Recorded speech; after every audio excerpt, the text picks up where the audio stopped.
तो स्टूडेंट हम थे यहाँ पे कि √2 इज अ रैशनल नंबर दिया है, तो √2 is not a rational number हो जाएगा यहाँ पे कि नेगेशन में एंड को किस में कन्वर्ट करना था, और में अगर नॉट नहीं है तो उसमें नॉट इंसर्ट करना है। यहाँ पे क्या बोला है, all natural numbers are whole numbers. अब अगर आप लोगों को याद होगा क्वांटिफायर्स दो टाइप के थे, एक एग्जिस्टेंशियल क्वांटिफायर था और एक यूनिवर्सल क्वांटिफायर था। अगर याद होगा तो ऑल कहाँ पे आता है, जब यूनिवर्सल क्वांटिफायर होगा। अच्छा ये देखेंगे तो स्टार्टिंग में ऑल है, ऑल को किससे रिप्लेस करोगे, सम से, क्योंकि यहाँ पे एग्जिस्टेंशियल क्वांटिफायर हो जाएगा ये, मतलब पहले यूनिवर्सल था तो यूनिवर्सल से किस में कन्वर्ट करना होगा, यूनिवर्सल से हमें ऑल है तो उसको किस में कन्वर्ट करना पड़ेगा, सम में, क्योंकि ये यूनिवर्सल एंड एग्जिस्टेंशियल क्वांटिफायर है। अगर आप देखोगे यहाँ पे नॉट नहीं है, यहाँ पे पूरे स्टेटमेंट में नॉट नहीं है, तो यहाँ पे हमें नॉट भी इंसर्ट करना होगा, बाकी सब स्टेटमेंट वैसे ही रहेंगे। अच्छा यहाँ पे अगर स्टूडेंट आप देखेंगे ये ऑल है, ऑल है तो हमने इसको किससे रिप्लेस किया, एग्जिस्टेंशियल क्वांटिफायर से रिप्लेस किया। अच्छा यहाँ पे नॉट नहीं है तो हमने यहाँ पे क्या इंसर्ट किया, नॉट, बाकी स्टेटमेंट वैसे ही। नेगेशंस के लिए बेसिक ये कि नॉट नहीं है तो नॉट इंसर्ट करना है, और अगर कोई कनेक्टिव्स आ जाता है तो उसको भी हम लोग को चेंज करना होगा। अगर ये सम देखेंगे आप लोग तो यहाँ पे जैसे ये एग्जिस्टेंशियल क्वांटिफायर है तो उसको किस में कन्वर्ट करना पड़ेगा, यूनिवर्सल क्वांटिफायर में कन्वर्ट करना पड़ेगा, सच दैट यहाँ पे कैसे बोला है ये x-17 इज लेस देन 20 बोला है। तो यहाँ पे नॉट हमने क्यों नहीं लिखा, क्योंकि ये स्टेटमेंट को पूरा चेंज कर दे रहे हैं ना हम लोग। यहाँ पे लेस देन है तो हम यहाँ पे क्या कर देंगे, इसको ग्रेटर देन और इक्वल टू कर देंगे, या फिर इसको क्रॉस भी कर सकते हो आप। तो इसके बाकी के जो मैंने सम्स आप लोगों को बोला था कि मैं थोड़ी देर में बाद में कराऊंगा, तो पहले वो अभी देख लेते हैं कैसे क्या था। तो इसका नेगेशंस की थर्ड वाला क्वेश्चन बाकी था। थर्ड क्वेश्चन में अगर देखोगे तो यहाँ पे क्या दिया है, क्वाड्रिलैटरल इज अ स्क्वायर। अच्छा if and only if it is a rhombus बोला है। अच्छा अगर आप देखेंगे तो ये जो स्टेटमेंट है इसको हमने कनेक्ट किया है इफ एंड ओनली इफ से, इफ एंड ओनली इफ से कनेक्ट किया है। तो मैंने आप लोगों को बताया था कि जो पहला वाला स्टेटमेंट होता है वो पी होता है, और जो दूसरा वाला स्टेटमेंट होता है वो क्यू होता है।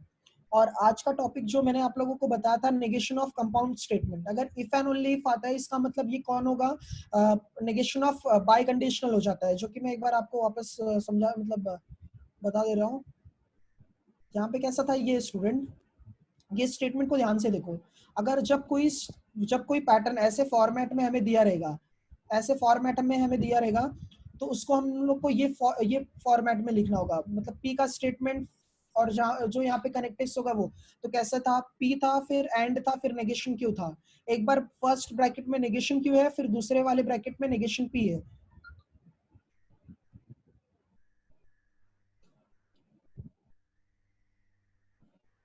तो अब इसका थर्ड एग्जांपल जो है, अब हम लोग यहाँ पे देखते हैं।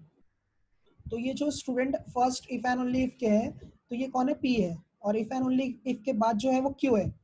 तो अब कैसा था, वहां पे हमारा जो नेगेशन ऑफ कंपाउंड स्टेटमेंट जो था वो क्या था, पी बट नॉट क्यू। तो पी का स्टेटमेंट कौन है, क्वाड्रिलैटरल इज अ स्क्वायर, ठीक है। तो क्वाड्रिलैटरल इज अ स्क्वायर आ गया, बट हम क्या लिखेंगे, क्वाड्रिलैटरली रोम्बस नहीं होना चाहिए, तो हम लोग यहाँ पे क्या लिखे, quadrilateral is a square but not rhombus. फिर इसके बाद में दो फर्स्ट ब्रैकेट, यहाँ तक फर्स्ट ब्रैकेट जो है वो कंप्लीट हो गया, ये यहाँ तक फर्स्ट ब्रैकेट जो है वो कंप्लीट हो गया। और के बाद में सेकंड वाला ब्रैकेट, सेकंड वाले ब्रैकेट में क्या था स्टूडेंट, पी, वहां पे क्या था, P, sorry, negation of P but not Q था। तो नेगेशन ऑफ पी मतलब क्या लिखोगे, क्वाड्रिलैटरल, अच्छा यहाँ पे सॉरी मैंने दोनों एक ही जैसा लिख दिया है, quadrilateral is a square but not rhombus, और करके वापस मैंने वही लिख दिया, नहीं नहीं नहीं, सॉरी सॉरी, करेक्ट है।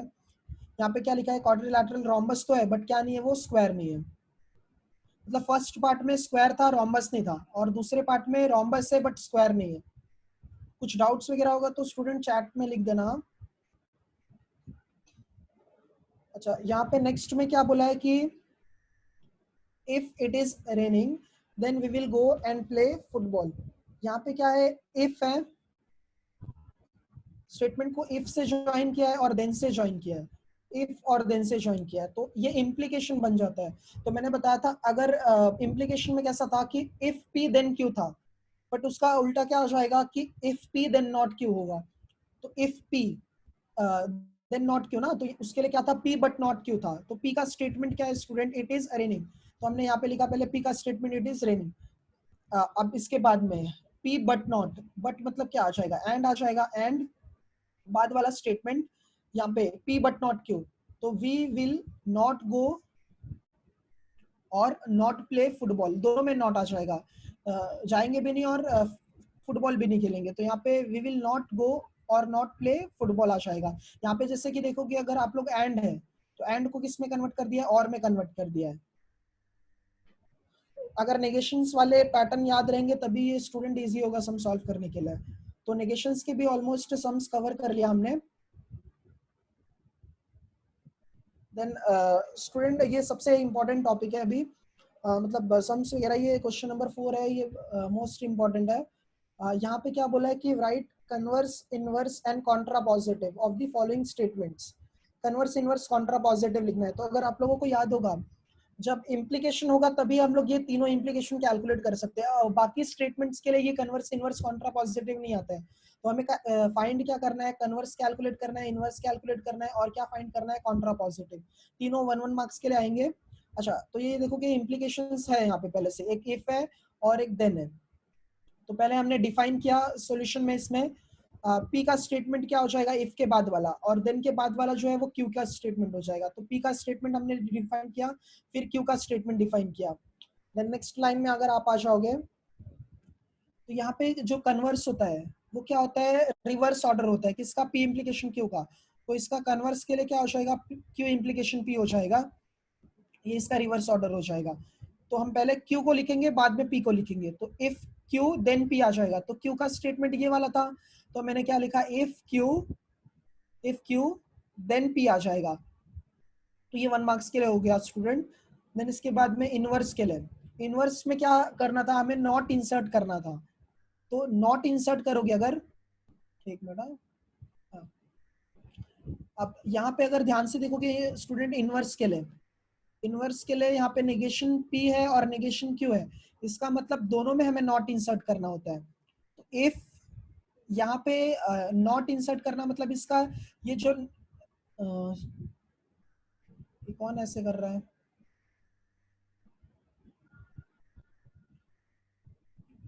अगर ये पार्ट देखोगे आप, यहाँ पे देख रहे हो ये लेस देन है,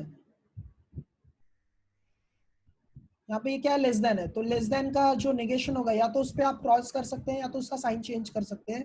तो हमने यहाँ पे उसका नेगेशन क्या लिखा, less than, sorry, greater than और इक्वल टू। यहाँ पे भी वैसे ही लेस देन था, तो लेस देन का जो नेगेशन होगा वो क्या होगा, ग्रेटर देन और इक्वल टू। तो कन्वर्स हो गया, इनवर्स हो गया। देन लास्ट वन है कॉन्ट्रा पॉजिटिव। कॉन्ट्रा पॉजिटिव के लिए ये जो इनवर्स है इसका रिवर्स ऑर्डर लिखना होगा। तो पहले नेगेशन क्यू आ जाएगा, फिर नेगेशन पी आ जाएगा। और हाँ स्टूडेंट, यहाँ पे ऐसे हमें कुछ भी चेंजेस वगैरह, मतलब कैसे कि जैसा पैटर्न दिया है वैसे ही फॉर्मेट में लिखना होता है।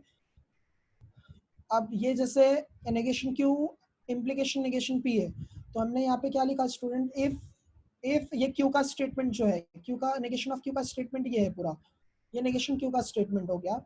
और फिर इसके बाद अगर इसको हम लोग इनवर्स को रिवर्स ऑर्डर में लिख देते हैं तो वो कॉन्ट्रा पॉजिटिव बन जाता है। सेकेंड वाला खुद से आप कर लेना, वैसे ही बहुत सारे एग्जांपल है तो मैं आगे का करा देता हूँ। हाँ, थर्ड वन है यहाँ पे, if surface area if surface area decreases then pressure क्या दिया है यहाँ पे, इंक्रीजेस बोला है। तो इफ के बाद वाला जो है ये स्टेटमेंट पूरा पी का बन जाएगा। और देन के बाद जो है स्टूडेंट ये क्या,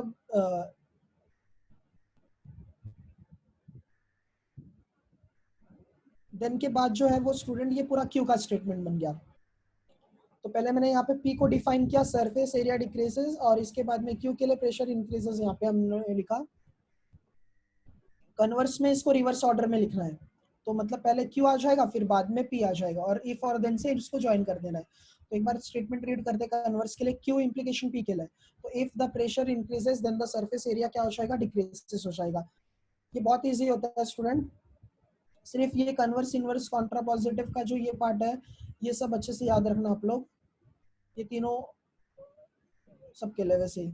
हाँ, अब नेक्स्ट इनवर्स है। इनवर्स में हमें नॉट इंसर्ट करना होता है, तो जो क्वेश्चन दिया रहेगा ना उसमें नॉट इंसर्ट करो। अगर इसमें हम नॉट इंसर्ट करेंगे तो क्या लिखेंगे, if the surface area does not decrease then pressure does not increase. ये हो जाएगा इसका इनवर्स वाला स्टेटमेंट।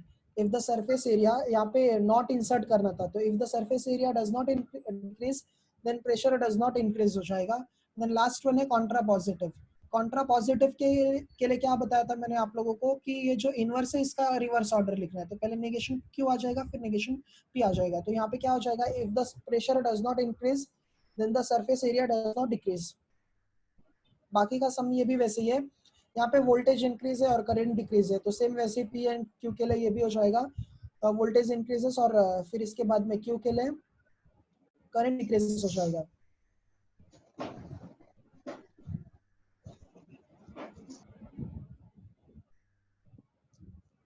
तो ये एक्सरसाइज स्टूडेंट हमारा कंप्लीट हो गया। तो इसमें हमने क्या क्या पढ़ा, इसमें फर्स्ट आज टॉपिक हमने स्टूडेंट क्वांटिफायर्स पढ़ा। तो क्वांटिफायर्स बेसिकली दो टाइप के होते हैं, एक एग्जिस्टेंशियल क्वांटिफायर होता है और एक यूनिवर्सल क्वांटिफायर होता है। तो एग्जिस्टेंशियल क्वांटिफायर जो था वो देयर एग्जिस्ट के लिए था, एग्जिस्टेंशियल क्वांटिफायर था जो वो देयर एग्जिस्ट के लिए था। और इसके बाद में जो यूनिवर्सल क्वांटिफायर था वो फॉर ऑल वैल्यूज के लिए था। एंड नेक्स्ट जो पढ़े हमने वहाँ पे ड्यूल्स पढ़े। तो ड्यूल्स का मतलब क्या था, वहाँ पे उसका पूरा अपोजिट लिखना होता है। मतलब अगर एंड है तो उसको हम लोग और में कन्वर्ट कर देंगे, और है तो उसको किस में कन्वर्ट कर देना होगा, एंड में कन्वर्ट करना होगा। एक मिनट स्टूडेंट,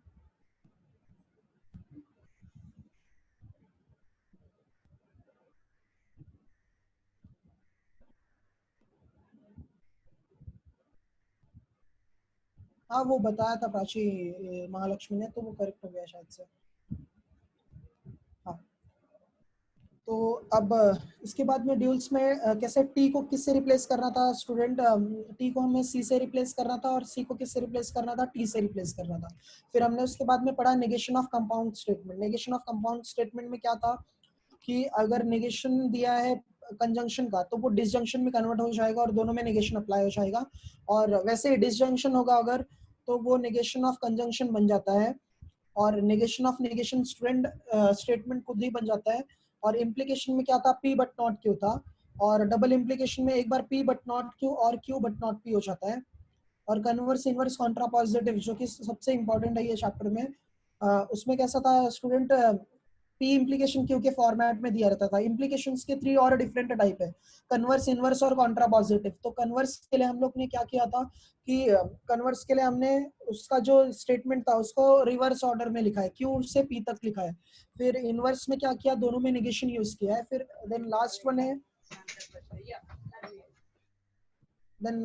वन है contrapositive. Contra positive student हमने क्या किया था वहां पे कि इनवर्स का उसको हम लोग रिवर्स ऑर्डर में लिखे थे। तो ये बेसिकली ये एक्सरसाइज कंप्लीट हो गया है। तो हमारा फर्स्ट सेकेंड और थर्ड एक्सरसाइज स्टूडेंट कंप्लीट हो गया है। दो एक्सरसाइज और पेंडिंग है स्टूडेंट, और इसके बाद में ये पीडीएफ मैंने यहाँ तक ही बनाया है। तो आगे का जो नोट्स होगा वो हम लोग टेक्स्ट बुक के थ्रू आज प्रेफर करेंगे पहले।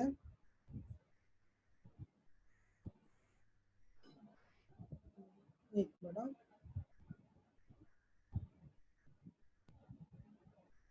अच्छा एक्सरसाइज नंबर 2, एक मिनट रुको देख लेते हैं।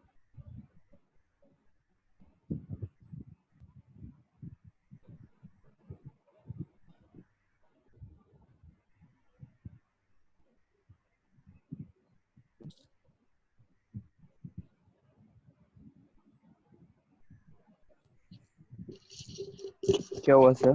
नहीं नहीं नहीं कुछ नहीं, रुको। Exercise number 2 question number 3।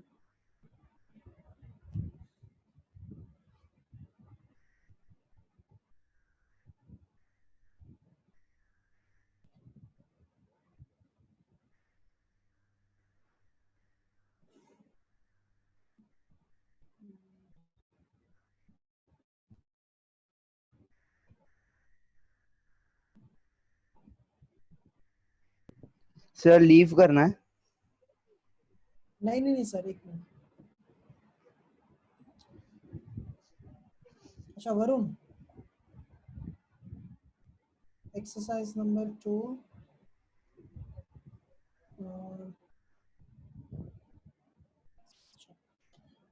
हाँ क्वेश्चन नंबर 3 का 5th वन ना।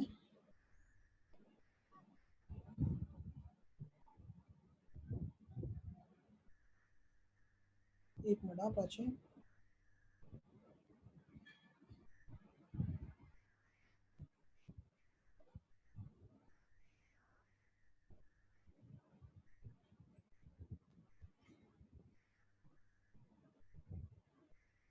हाँ तो यहाँ पे क्वेश्चन नंबर 3 का 5th डाउट था। तो यहाँ पे कैसा है कि ये जो फर्स्ट ब्रैकेट है, यहाँ पे ये पूरा फर्स्ट मतलब फर्स्ट ब्रैकेट का ये पूरा पार्ट हो जाएगा, एंड ये सेकंड मतलब यहाँ पे ये सेकंड स्टेटमेंट हो गया, ठीक है।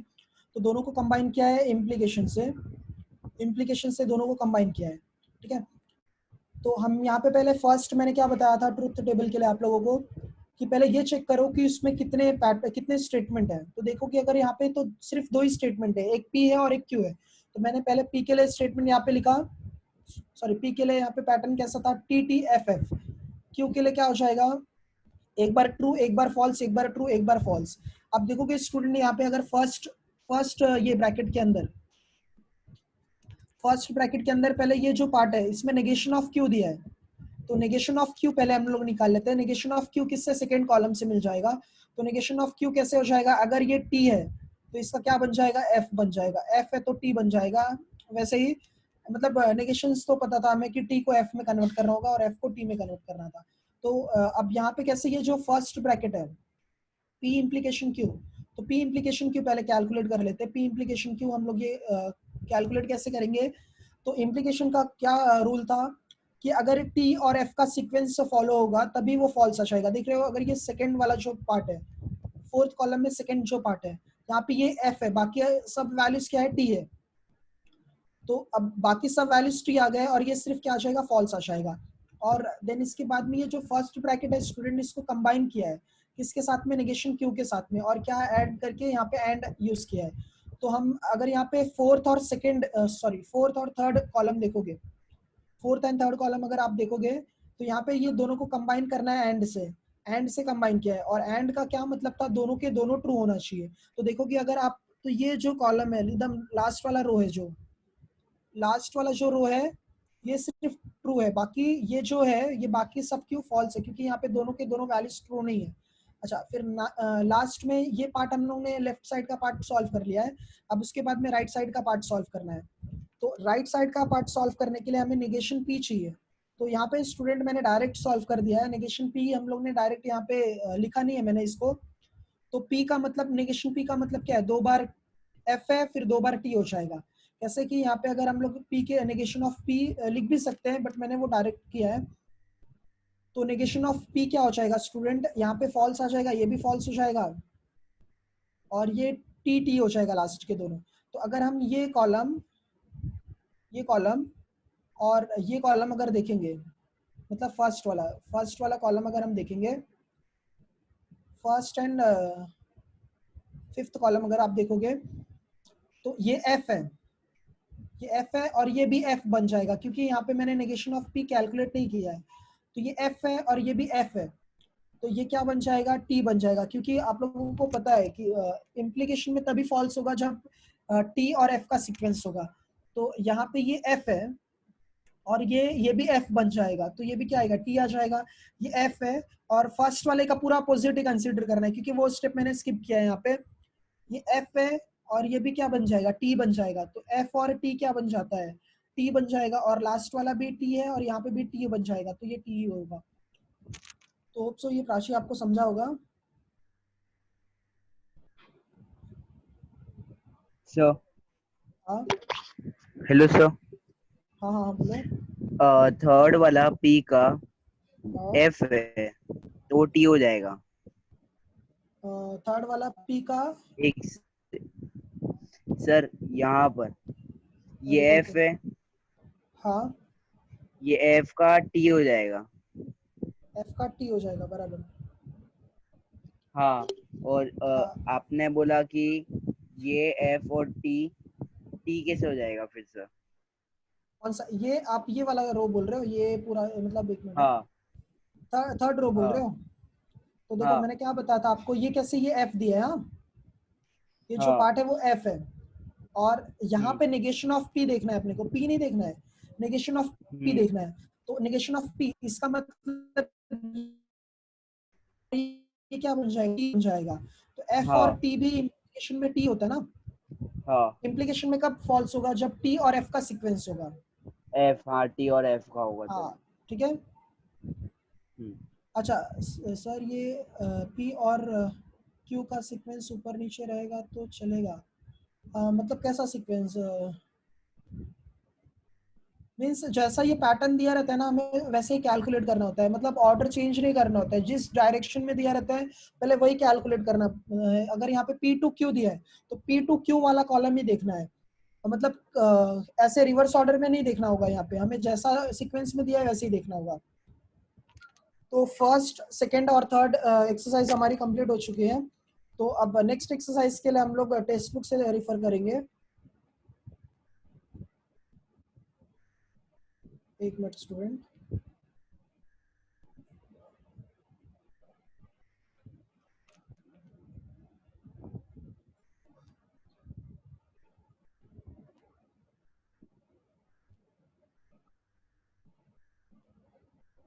अब जैसे कि हमने फर्स्ट, सॉरी, दो एक्सरसाइज स्टूडेंट और पेंडिंग है, फिर अगर ये दोनों एक्सरसाइज कंप्लीट हो जाएगी तो फिर इसका टेस्ट वगैरह रखेंगे आपका। और इसके मैं आप लोगों को बोर्ड के सम्स जो पेपर में आ चुके हैं वो भी आप लोगों को मैं फॉरवर्ड करूंगा, तो आप लोग इसके प्रैक्टिस वगैरह कर लीजिएगा। Okay sir, okay okay.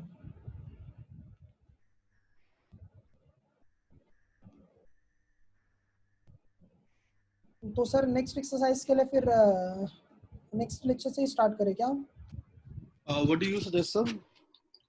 मैं बोल रहा हूँ सर कि फिर नेक्स्ट एक्सरसाइज के लिए नेक्स्ट अभी कैसे टॉपिक्स स्टार्ट करना होगा हमसे, वो आप लोग ना ये टाइप के सब क्वेश्चंस आज प्रैक्टिस कर लीजिएगा, और जो भी डाउट्स वगैरह होगा फिर वो बताइएगा मुझे नेक्स्ट लेक्चर में। ठीक है, चलो थैंक यू सो